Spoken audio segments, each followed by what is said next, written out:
Good morning students, welcome back in chapter 12 friction.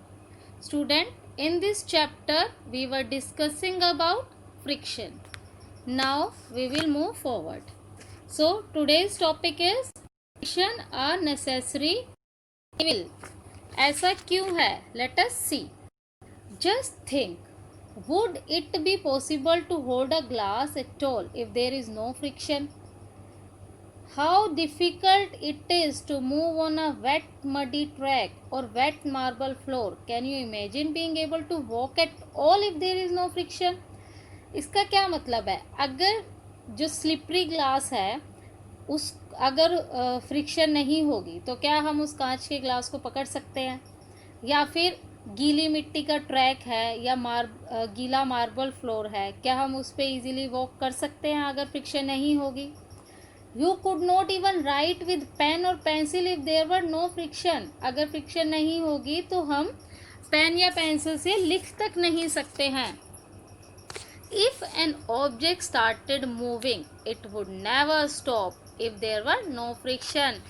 ऐसे ही अगर कोई ऑब्जेक्ट है वो मूव कर रहा है तो वो कभी रुकेगा ही नहीं अगर फ्रिक्शन नहीं होगी. Had there been no friction between the tires of the automobiles and the road, they could not be started or stopped or turned to change the direction of the motion. जो automobiles हैं, vehicles हैं, वो और road के बीच में अगर friction नहीं होगी, टायर्स और रोड के बीच में, तो जो हमारे ऑटोमोबाइल्स है, व्हीकल्स है, वो कभी स्टार्ट ही नहीं होंगे. अगर स्टार्ट है तो कभी स्टॉप ही नहीं होंगे, ना ही वो कभी अपनी डायरेक्शन चेंज कर पाएंगे. Without friction no building could be constructed. और बिना फ्रिक्शन के कोई बिल्डिंग भी नहीं बन सकती. On the other hand friction is an even. अब ये तो थी फ्रिक्शन की ज़रूरी चीज़ें, नेसेसरी चीज़ें कि किन चीज़ों के लिए हमें फ्रिक्शन ज़रूरी है. इन्हीं के साथ साथ बहुत सी ऐसी चीज़ें हैं जो हमें नुकसान पहुंचाती हैं. मतलब बहुत सी चीज़ें ऐसी है जहाँ पर फ्रिक्शन हमारे लिए अच्छी नहीं है, हमें नुकसान पहुंचाती है. जैसे कि it wears out the materials whether they are screw, ball bearings और शोज ऑफ द शूज़. इन सब चीज़ों को ये वियर आउट कर देता है, मतलब फाड़ देता है, ख़राब डैमेज कर देता है. उसके अलावा friction can also produce heat also. You might have observed that the jar of a mixture becomes hot when it is run, produces heat. जो हमारा मिक्सचर का जार है, जब हम उसे रन करते हैं, बहुत देर चलाते हैं, तो वो कैसे हो जाता है? हॉट हो जाता है. सिमिलरली जो मशीन्स हैं जब वो ऑपरेट होती हैं तो वो भी हीट जनरेट करती हैं, जिसकी वजह से वेस्टेज ऑफ एनर्जी होती है. These are some examples which show that there are some advantages as well as disadvantages of friction. ये जो अभी हमने कुछ एग्जाम्पल्स रीड किए हैं, इनसे क्या शो हो रहा है कि फ्रिक्शन के कुछ एडवांटेजेस भी हैं और उसके साथ ही साथ डिसएडवांटेज भी है. यानी कि फ्रिक्शन हमारे लिए ज़रूरी भी है, लेकिन उसकी वजह से हमारे जो डे टू डे लाइफ है उसमें कुछ नुकसान भी होते हैं. अभी हमने जो ये कुछ रीड किया था, let us discuss these in detail. Friction plays an important role in our daily life. हमारी जो डेली लाइफ है उसके अंदर फ्रिक्शन का काफ़ी इम्पोर्टेंट रोल है. फ्रिक्शन प्रोड्यूसेस आवर फीट और footwear and the ground help us to walk without slipping. बिना फिसले हम इजीली ग्राउंड पर अपने पैरों से या फुटवेयर्स की हेल्प से चल पाते हैं.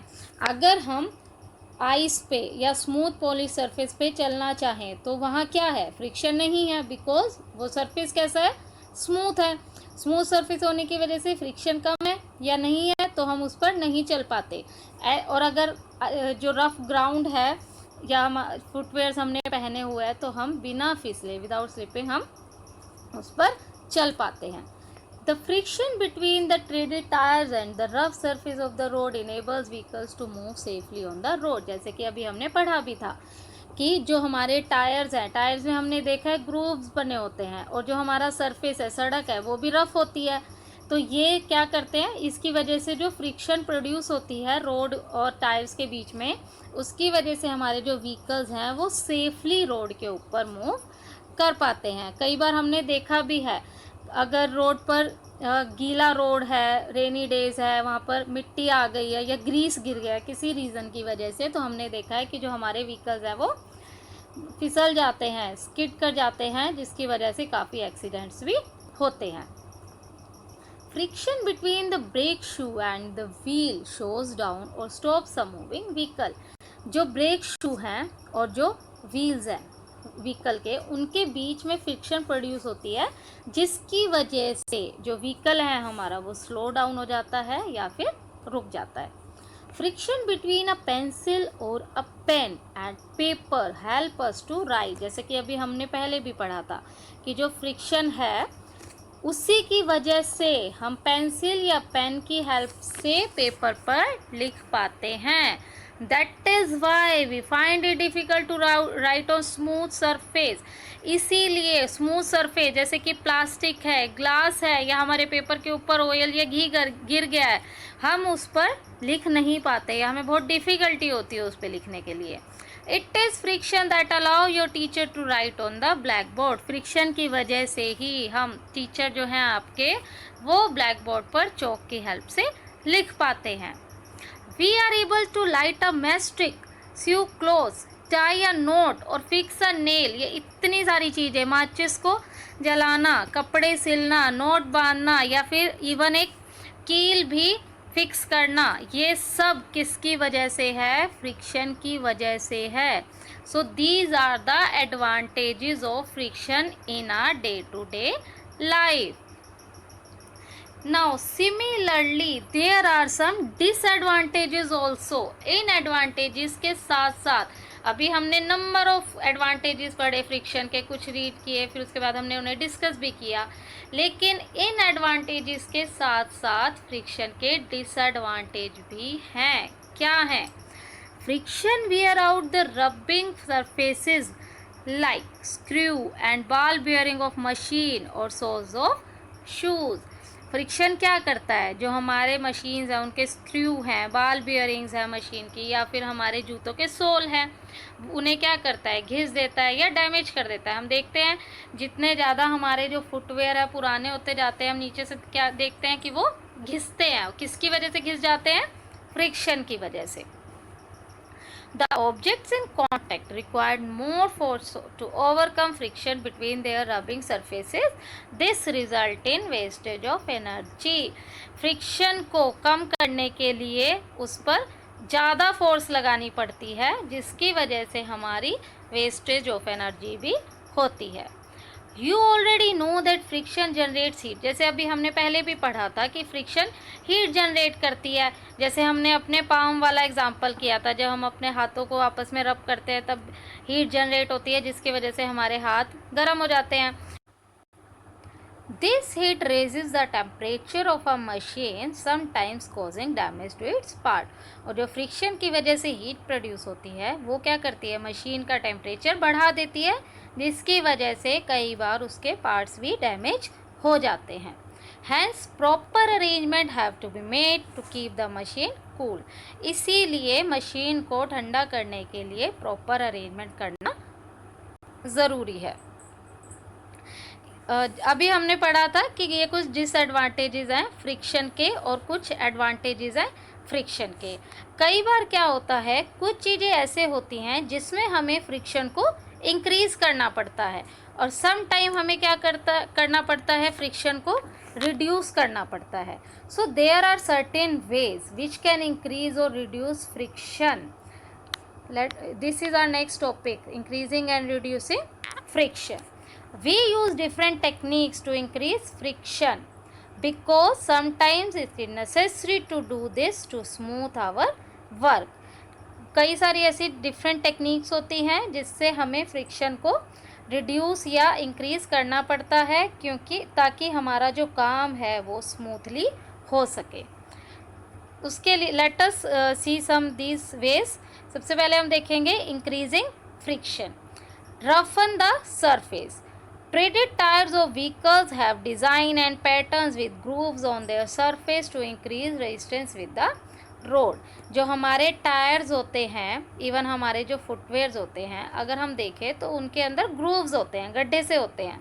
वो इसीलिए होते हैं ताकि वो रोड के साथ अच्छे से, जो सरफेस है रोड का उसके साथ वो इजीली चल पाए। अगर ऐसा नहीं करेंगे तो क्या होगा, ज़्यादा फ्रिक्शन नहीं होगी, और ज़्यादा फ्रिक्शन ना होने की वजह से जो व्हीकल्स हैं वो फिसल सकते हैं रोड पे, और जिसकी वजह से एक्सीडेंट हो सकता है। ऐसे ही हमारे जो सोल्स ऑफ शूज़ है उनके साथ भी है। अगर प्लेन होगा हमारे, जैसे कई बार हम देखते भी हैं जब हमारे शूज़ या स्लीपर्स बहुत पुराने हो जाते हैं, वो नीचे से एकदम घिस जाते हैं, तो वो स्लिपरी होने लग जाते हैं ग्राउंड के ऊपर। Next one is dry the surface. अगर वेट सरफेस है या बारिश की वजह से गीला हो गया है, तो उस टाइम पे हम क्या कर सकते हैं, उस पर सैंड या ग्रेवल थ्रो कर सकते हैं, ताकि वो सरफेस, उसकी जो फ्रिक्शन है वो इंक्रीज़ हो जाए, और उस पर अगर हम चल रहे हैं तो हम स्लिप ना करें। Use brake pads. We increase friction by using brake pads in the brake system. Brake system के अंदर ब्रेक पैड्स यूज़ करके भी हम फ्रिक्शन को इंक्रीज कर सकते हैं। ये थे हमारे कुछ मेथड्स जिसमें हमें फ्रिक्शन को इंक्रीज़ करना होता है अपनी रिक्वायरमेंट के अकॉर्डिंग, यानी कि हम कर सकते हैं। उसके अलावा कुछ ऐसे चीज़ें होती हैं जहाँ पे हमें फ्रिक्शन को रिड्यूस भी करना होता है। कुछ ऐसी situation, let us see what this situations are. Polishing the surface. We polish rubbing surface to reduce their unevenness and make them smooth. कई बार हमें कुछ सरफेसेस को स्मूथ बनाने के लिए उन्हें पॉलिश करना पड़ता है, क्योंकि पॉलिश करने से क्या होता है, वो उनकी जो अनइवननेस होती है, जो इरेगुलरिटीज़ होती हैं, वो रिड्यूस हो जाती हैं, और वो सरफेस क्या हो जाता है, स्मूथ बन जाता है। उसके अलावा लुब्रिकेंट्स भी यूज़ करते हैं, lubricating the surface. A common way to reduce friction is by applying a lubricant such as oil, water or grease on the two surfaces. कई बार हमें दो सरफेसेस को स्मूथ करने के लिए या फिर उनके ऊपर जो फ्रिक्शन लग रही है उसको रिड्यूस करने के लिए लुब्रिकेंट का यूज़ करना होता है। लुब्रिकेंट कुछ भी हो सकता है, ऑयल, वाटर, ग्रीस, कुछ भी लुब्रिकेंट यूज़ कर सकते हैं हम फ्रिक्शन को रिड्यूस करने के लिए। This form of a layer of lubricant between the surfaces. और ये जो लुब्रिकेंट है ये क्या करता है, दोनों सरफेसेस के बीच में एक लेयर फॉर्म कर देता है। So the friction is now between the surfaces and the lubricant, which is much less than between the two surfaces. अब पहले तो क्या था, दो सरफेसेस के बीच में फ्रिक्शन लग रही थी जो ज़्यादा थी, लेकिन अब बीच में लुब्रिकेंट आ गया तो जो फ्रिक्शन है वो काफ़ी कम हो जाएगी। उसके बाद using wheels and ball bearings, जैसे कि हमने पीछे भी पढ़ा था रोलिंग फ्रिक्शन के बारे में। अगर हम किसी चीज़ में व्हील्स यूज़ कर लेते हैं, व्हील्स यूज़ करने की वजह से क्या होता है, हमारी जो फ्रिक्शन है वो ईजी हो जाती है, because it is easier to roll an object than to slide it. उस ऑब्जेक्ट को स्लाइड करने के बजाय अगर हम उसको रोल करते हैं तो वो क्या होता है, ईजी होता है। By using wheels and ball bearings, we convert sliding friction into rolling friction. Wheels use करके हम क्या करते हैं, हमारी जो sliding friction है उसको हम rolling friction में convert कर देते हैं, जिसकी वजह से it reduces friction between the two contact surfaces and help us to save energy, efforts and time. जिसकी वजह से जो दो सरफेसेस हैं उनके बीच की फ्रिक्शन रिड्यूस हो जाएगी और हमारी एनर्जी, एफर्ट्स और टाइम बच जाएगा। हमने पीछे एग्जांपल भी देखा था, अगर एक टेबल है, एक वुडन टेबल है, एक में हमने व्हील लगा दिए और एक विदाउट व्हील थी, तो जो विदाउट व्हील थी उसको आगे करने में, स्लाइड करने में बहुत ज़्यादा फोर्स लगानी पड़ रही थी क्योंकि फ्रिक्शन ज़्यादा थी, और व्हील वाली को हमें लेस फोर्स लगानी पड़ रही थी ड्यू टू लेस फ्रिक्शन। इसके अलावा हम क्या कर सकते हैं, स्ट्रीमलाइन भी कर सकते हैं अपने ऑब्जेक्ट्स को। We streamline the shape of boat, ships, vehicles, aeroplane, rockets, etc. Streamline shape होती है जो हमारी फ़िश की शेप होती है। हमने देखा है कि जो हमारी बोट हैं, शिप्स हैं, एरोप्लेन, रॉकेट्स एक्सेट्रा, उनकी जो शेप होती है वो कैसी होती है, स्ट्रीमलाइन होती है। वो भी किस लिए होती है, क्योंकि ये जो स्ट्रीमलाइन शेप होती है ये भी फ्रिक्शन को रिड्यूस कर देती है। जैसे कि शिप हैं, पानी में चलती हैं, तो पानी में वो स्ट्रीमलाइन शेप की वजह से क्या होता है, जो आगे का एरिया होता है वो काफ़ी शार्प हो जाता है। शार्प होने की वजह से वो पानी को चीरता हुआ आगे बढ़ जाता है, जिससे क्या होता है, जो फोर्स ऑफ फ्रिक्शन है वो रिड्यूस हो जाती है। Students, that's all for today. We will continue this chapter in our next class. Till then, keep revising the covered topics. Thank you.